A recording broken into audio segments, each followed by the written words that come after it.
A supervisor walks out of a command staff meeting. Nobody knows what happens, but everyone can tell something happened.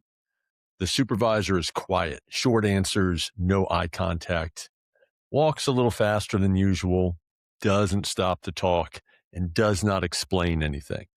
And within about 10 minutes, the squad starts writing its own story. Did someone complain? Is somebody getting transferred? Is the command staff mad at us? Is this about that call from last week? Nobody knows. But that doesn't stop the story from growing, because when leaders go silent, people write their own story. And under pressure, that story is usually worse than the truth, especially with cops. We don't fill in the gaps with sunshine and rainbows and unicorns. We fill in the gap with cheating, and adultery, and violence. Today, we're going to talk about one of the most underrated leadership skills there is: clarity. Not having every answer, not pretending to know more than you know, not talking just to talk. Clarity. Because in leadership, silence is not always neutral. Sometimes silence creates anxiety, but sometimes silence creates rumor. Often it creates distrust. And sometimes the most calming thing a leader can do is say simply, hey, here's what we know, here's what we don't know, and here's what we're going to do next. This is Blue Leader Nation. Blue Leader Nation. We're here to develop those men and women in law enforcement who want to be respected leaders and to mold you into becoming a legendary leader. If it's leadership, personal growth, and self-development, we're talking about it. Whether you're new or a veteran, you've found your new home. This is the Blue Leader Nation. Now, here's your host, Dr. Ed Pallas.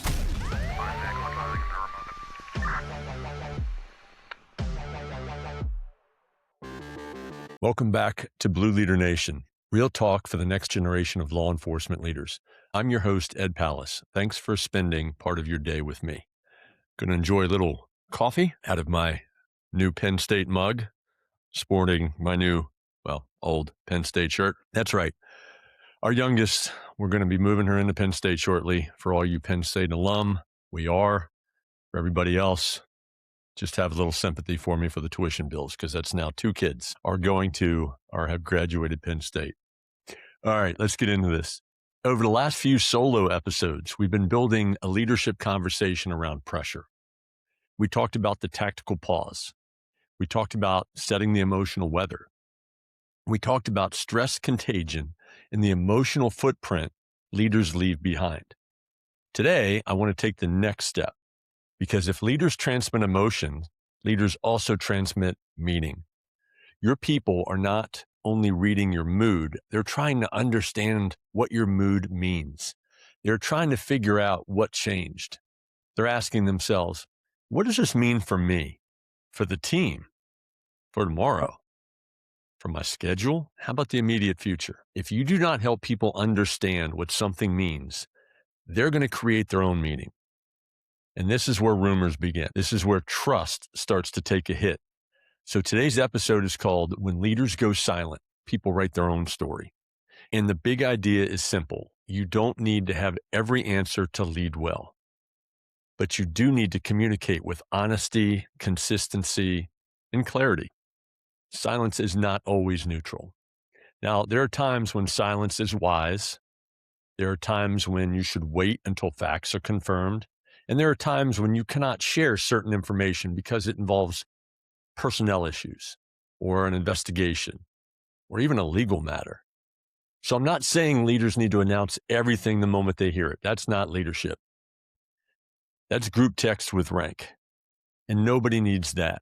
But what I am saying is unexplained silence creates space. And that space is going to get filled. Sometimes with truth, but more often with rumor. And almost always with emotion. Police officers especially do not like uncertainty because the job teaches you to scan for risk. Officers are trained observers. They notice tone and pacing. They notice when a supervisor is suddenly acting different.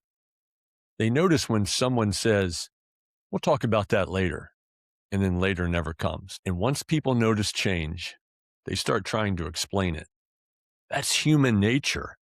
The problem is when there's no clear explanation, people build their own. And under stress, the story people build rarely stays calm and reasonable. One person says, I heard there might be staffing changes. The next person says, I heard they're moving people. And then the next person says, I heard they already made the list. And then by the end of the shift, someone is mentally packing up their locker, all because there was an information vacuum and leadership left it open too long. Here's the mechanism underneath that. Your brain is constantly trying to predict what comes next. That's one of the ways it keeps you safe. It compares today to yesterday, notices what changed, and tries to answer the question, what does this mean? When information is missing, the brain does not politely wait for confirmed facts. It starts filling in the blanks. And under stress, those blanks usually get filled in with threat. Are you getting the message? That's why a vague email from a boss can ruin someone's morning. Stop by my office when you get a chance has raised more heart rates than most workouts. The boss probably just wants to ask you about a report, but the employee is already reviewing every mistake they've made since 2009. And in calls for service, court, staffing shortages, public scrutiny, and unclear leadership, communication becomes one more thing officers have to manage on top of everything else. That's mental bandwidth they don't have for the mission, for decision making, or for each other. That's why clarity is not a soft skill. Clarity is an operational skill. Now, clarity does not require certainty. Here's where leaders sometimes get stuck because they think, I can't say anything because I don't have all the answers. I understand that. There are moments when you cannot give the final answer, when a decision hasn't been made, where information is sensitive, but clarity does not require certainty. These are different things. Certainty says, I know exactly what's going to happen. Clarity says, here's what I know, here's what I don't know, here's what matters right now, and here's what we're going to do next. People can handle uncertainty better when the leader is clear about the uncertainty. You don't have to pretend. You don't have to overpromise. You can simply say, I don't have the full answer yet, but here's what I can tell you. That decision has not been made. Or for now, nothing changes. Or I'll update you by the end of the next shift. If you hear something that doesn't sound right, bring it to me instead of letting it grow in the hallway. That kind of communication tells people the leader is paying attention, and it tells them they're not being ignored.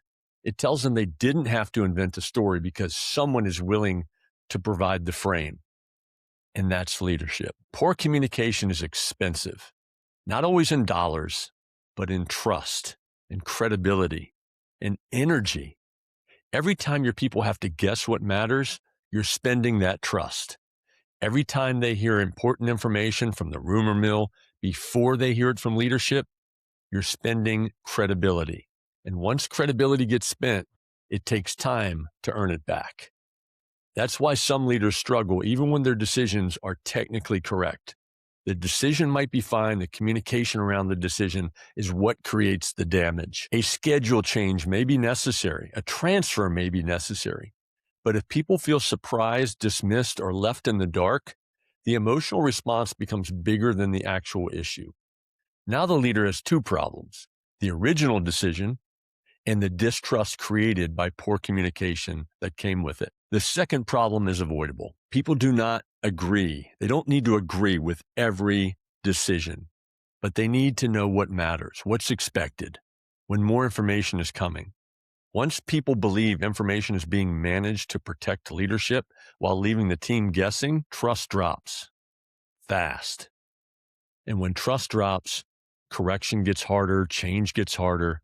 Even simple directions can get filtered through suspicion. And that's a tough way to lead. So let's make this practical. If silence creates stories, leaders need a simple way to communicate under pressure. Not a complicated model, just a quick framework you can use before a briefing, before a difficult update, before any moment where people need clarity. I call it the clear briefing, CLEAR, because you know I like acronyms. Clear. C, control the tempo. Before you give the message, regulate the room. And before you regulate the room, regulate yourself. If you rush in, talk too fast, or sound irritated, people will read that. Trust me, I've done it way more than I care to admit. Communication begins before words. Slow down, stand still, use a steady voice. Do not let urgency become panic. Urgency says, this matters, and we are moving.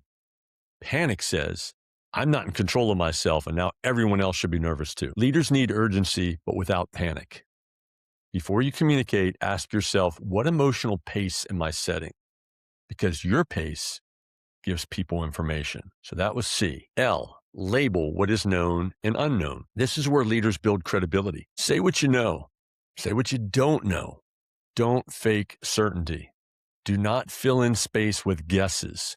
Just because people are pressuring you for the answer doesn't mean you should make something up. A good leader can say, here's what we know right now. Here's what we do not know yet. And here's what hasn't been decided. Also, here's what I can and can't discuss. People usually can handle, I don't know yet. What they struggle with is vague, slippery, half communication that sounds like leadership is trying to avoid the question. There's a difference between confidentiality and evasiveness. Good leaders learn how to be careful and clear at the same time. All right, the E in clear is establish the priority. When people are uncertain, they need to know what matters most right now. Not everything, the priority. A leader brings the team back with, this is what matters today. This is what I need you to focus on. This is not something you need to act on yet. The last one is important. Sometimes clarity is telling people what not to focus on. Not every rumor deserves oxygen. Not every future possibility needs to become today's anxiety. Help people put their attention where it belongs. All right, CLEA, assign the next action. Clarity becomes calm when people know what to do next. If all you do is explain the problem, people may still leave anxious. But if you explain the problem and give the next action, you create movement. Continue with your current assignments, or document everything related to this issue, or send questions to your chain of command, or hold any scheduled questions until Friday when we have an updated plan. Direction lowers anxiety. People may not love the situation, but at least they know what to do. Officers are action-oriented. They do better when they understand the mission, the boundaries, and the next step. All right, the last one in the CLEAR model is R, return with updates. This is the step leaders forget. They communicate once, they move on, but the team is still living with the uncertainty. If you say you're going to update your people by Friday, update your people by Friday. Even if the update is, I told you I would update you today, and I do not have a final answer yet, but I haven't forgotten. Here's where things stand. A no updates yet update is still an update, if that makes sense. It tells people you remembered and that they don't have to chase you for information. Consistency is calming, not because every update is good news, but because people know leadership will come back. Let's make this real. First, an internal investigation rumor. A supervisor might say, I know there are rumors going around. I'm not going to discuss personnel issues, and I'm not going to speculate. What I can tell you is this is not a squad-wide issue. Keep doing your job, stay professional, and if anything affects your work, I will tell you directly. It doesn't violate confidentiality. It does not lead to rumor. It gives people a frame. Second, after a critical incident, here's what we know. Here's what we do not know. Here's what I need from each of you right now. Don't speculate. Don't freelance information. Refer questions to the designated point of contact, whoever that would be. We will update as facts are confirmed. One of the best examples I saw of this was probably 2009. I was in Athens, Clark County, Georgia, teaching a leadership class, and Chief Lumpkin came into the class and said, hey, Ed, can I interrupt you for a second? I said, of course, Chief, it's your class. There had been an officer-involved shooting the night before at a trailer park, and Chief Lumpkin came in, pulled up a chair right in the middle of the group, said, hey, this is what we know, and he gave information on the facts of the shooting. Here's what we don't know. There were still things to be investigated. and that he would update them each day. I can't recall all the details, but I do recall by him doing that, he essentially squashed the entire rumor mill. Without saying it, he said it was a good shooting. Without saying it, he said the officer was going to be fine. And without saying it, he said, don't make this anything more than it really is. I thought it was a great example of leadership. That kind of communication steadies people. It protects the investigation, the agency, the officers, and the truth.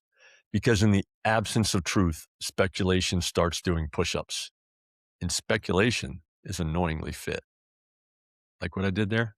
Yeah, okay. Hey, before we continue, a quick note for anyone who's listening, who's preparing for a promotion process. If your exam, oral board, or assessment center is coming up within the next 4 months, I'm putting together a police promotion challenge. It's a short, focused coaching experience built to help you stop studying everything and start preparing with a plan. This isn't a course or a webinar. It's a private set of coaching sessions, just you and me working through your specific process. We'll organize your prep, work on how to think like the next rank, and build how you answer promotion questions with structure and confidence. This one's really for someone whose process is close. If that's you, check the link in the show notes or reach out to me directly. Also, it's time for your dad joke of the episode. You know, for years, they've been talking about getting rid of the U.S. penny, and they finally did. I guess some people are just afraid of change. All right, now back to the episode. One mistake worth naming here, over-explaining. Some leaders try to reduce anxiety by giving every detail, but too many details can create more confusion. People need the frame first. What happened? What does it mean? What matters now? And what do we do next? Details can come later. The other mistake is communicating once and then disappearing. That's the return with updates piece again. If the issue continues, the communication needs to continue. Your team shouldn't have to wonder whether leadership forgot about the thing everyone else is still talking about. Think about the leaders you trusted most. They probably were not perfect communicators. I mean, nobody is. But I bet you knew where you stood with them. I bet you knew they would come back with updates. Now think about the leaders who created anxiety. Sometimes it wasn't because they were bad people. It was because you never knew what they were thinking or whether silence meant nothing or everything. And that wears people down. Leadership silence can become emotional noise. The room may be quiet, but people's minds are blowing up. They're interpreting, guessing, defending, wondering. A clear leader quiets that noise, not by having every answer, but by giving people enough truth to stand on. Let's bring this down to 1 minute, the pressure-proof minute. Before your next briefing or difficult update, pause and ask yourself 5 questions. What do people need to know right now? What do they not know yet? What fear or rumor might fill the silence? What is the next clear action? When will I update them again? That's the pressure-proof minute. 5 questions, a clearer message, a calmer team. Now the weekly challenge. Here's my challenge for you this week. Pay attention to where silence may be creating stories. Ask yourself, where have I left people guessing? What updates have I delayed because I don't have the full answer? Then close one information gap. Just one. Have the conversation. Send the update. Tell people when they can expect more. Silence is not qualified. It has no training, no rank, and it is a terrible follow-up strategy. Close the gap. All right, let's close this out. When leaders go silent, people write their own story. That doesn't mean you have to talk constantly or share things you shouldn't or have every answer. But it does mean you have a responsibility to communicate clearly when people are looking to you for meaning. Your silence may feel careful to you. It may feel confusing to them. The next time something happens and you're tempted to go quiet, ask yourself what story people might write if I didn't help them understand that moment. Then give them what you can, what we know, what we don't know, what matters now, what happens next, and when they'll hear from you again. That's leadership. Thanks for spending part of your day with me on Blue Leader Nation. If this episode was helpful, share it with another leader, especially someone who's leading through uncertainty right now. And if you're a supervisor listening to this, remember, your people don't need you to know everything. They need you to be honest and steady. They need you to be clear. Until next time, keep leading with integrity, keep investing in your people, and don't let silence write the story for you. I'll see you next time on Blue Leader Nation. Stay safe. You've been listening to the Blue Leader Nation podcast. Our passion is anyone within the thin blue line who want to take it to the next level. We hope you didn't mind the dad jokes, by the way. If you enjoyed the show, make sure to like, rate, and review. And we'll be back soon. But in the meantime, hit the website at www.blueleadernation.com.